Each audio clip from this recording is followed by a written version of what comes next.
Estamos de volta com Pensamento Jurídico, uma produção da Mages. Participe de nosso programa pelo e-mail pensamento@mages.com.br, pensamento@amages.com.br. Hoje estamos discutindo o processo eletrônico brasileiro, vantagens e desvantagens. Nosso entrevistado é o Superintendente de Tecnologia da Informação do Tribunal de Justiça de Minas Gerais, desembargador Fernando Brant. Doutor Fernando, então falamos no bloco anterior, a gente deixou uma questão para o senhor sobre as vantagens e desvantagens, as outras vantagens que tem eliminação de etapas dentro do processo judicial. Sim. Quais são?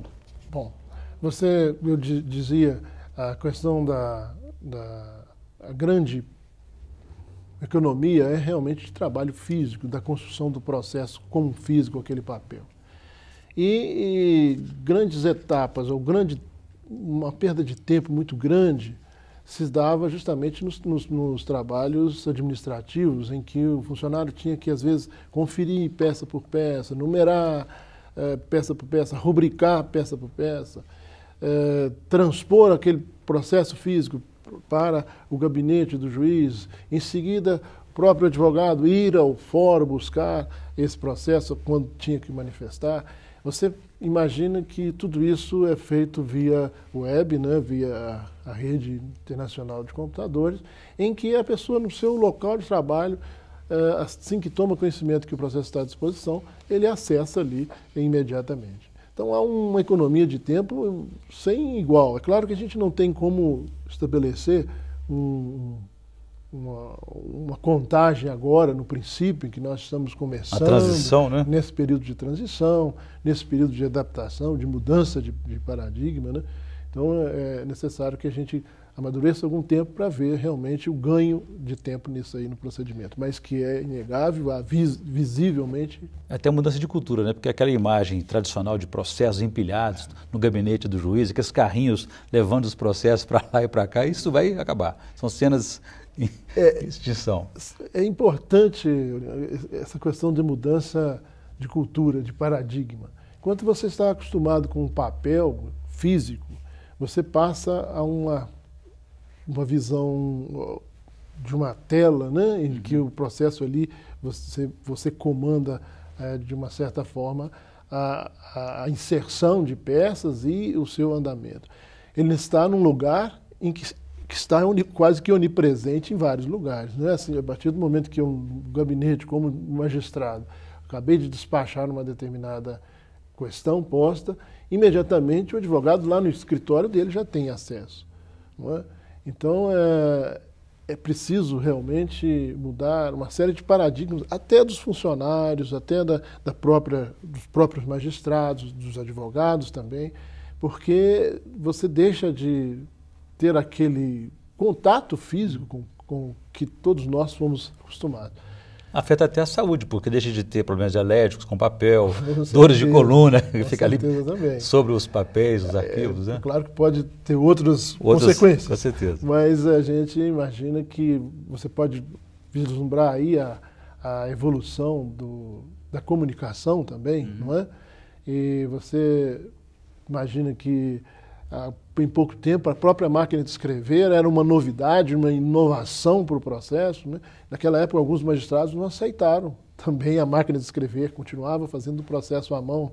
Logo em seguida veio o computador com um elemento que só registrava algumas peças, mas eram transpostas para o processo.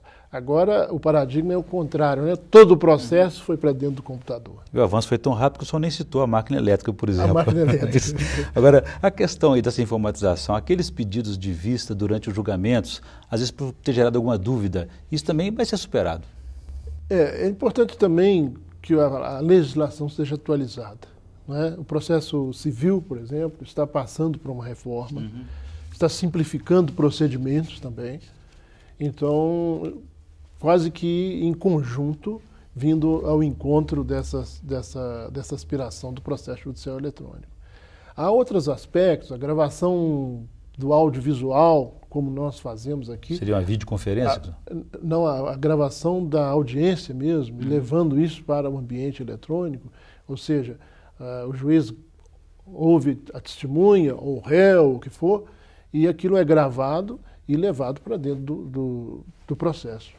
Isso não afeta, por exemplo, o direito de defesa dele, não? Alguns advogados reclamam disso. Não, de forma alguma, porque o advogado vai estar presente, né? Está acompanhando. Agora, em termos de transmissão de processos de Minas para o STJ, o Superior Tribunal de Justiça em Brasília, quantos processos por mês o tribunal daqui encaminha e quanto tempo faz isso? Olha, recentemente essa questão da transmissão do processo digitalizado, não é o processo eletrônico, nós digitalizamos e remetemos para o STJ e para o STF. Dentro dos padrões deles, né? Dentro dos padrões deles. Então, Minas Gerais é o primeiro que está agora recebendo de volta o arquivo. Nós temos que retrabalhar isso aí. Para conferir se foi tudo certinho, se foi bem recebido. E recebendo o arquivo, retornando, né, com o julgamento do segundo grau, do terceiro grau. É claro que nós começamos o ano passado, não temos aqui, desculpa, mas não tenho aqui um número exato de quantos a gente tem remetido por mês, mas é mais cerca de entre 1.000 a 2.000 recursos aí mensalmente temos remetidos para o Superior. A estatística do próprio Superior Tribunal de Justiça é de 100 mil processos eletrônicos já. Ele recebendo do Brasil inteiro. Do Brasil inteiro, com certeza. Nós participamos aí de 14% a 16% dessa massa. E os servidores e os juízes estão preparados para essa nova realidade? Recebem treinamento para lidar com isso? Porque é para vencer essa resistência, que o senhor falou que já existia até a máquina da datilografia no passado, né? De fato, é um trabalho muito abrangente. Nós, por exemplo, fizemos cursos de treinamento para os funcionários, fizemos cursos de treinamento para a OAB, em conjunto com os advogados. Tivemos em contato junto com o Ministério Público. Todos os atores desse processo estão sendo paulatinamente treinados. É claro que é um trabalho de fôlego, né? Porque é muito grande a estrutura aí para que se adapte ao processo judicial. E o que é preciso para aderir ao sistema de integração? Que tipo de recurso é preciso ter?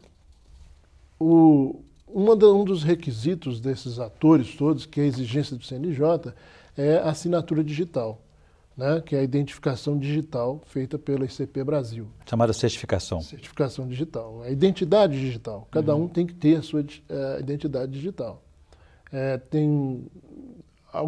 O sistema é acessível via web, então o que você tem que possuir no seu escritório ou na sua casa é o acesso à internet. E é claro, a sua velocidade de acesso é que vai agilizar ou atrasar um pouquinho o seu acesso, mas é o conteúdo mínimo de acesso à internet. Ok, doutor Fernando, eu vou fazer um novo intervalo. Gostaria que no próximo bloco o senhor falasse para a gente sobre a segurança jurídica, os riscos do processo na internet, digitalização e se realmente há risco de ataque de hackers, por exemplo. A gente volta em instantes.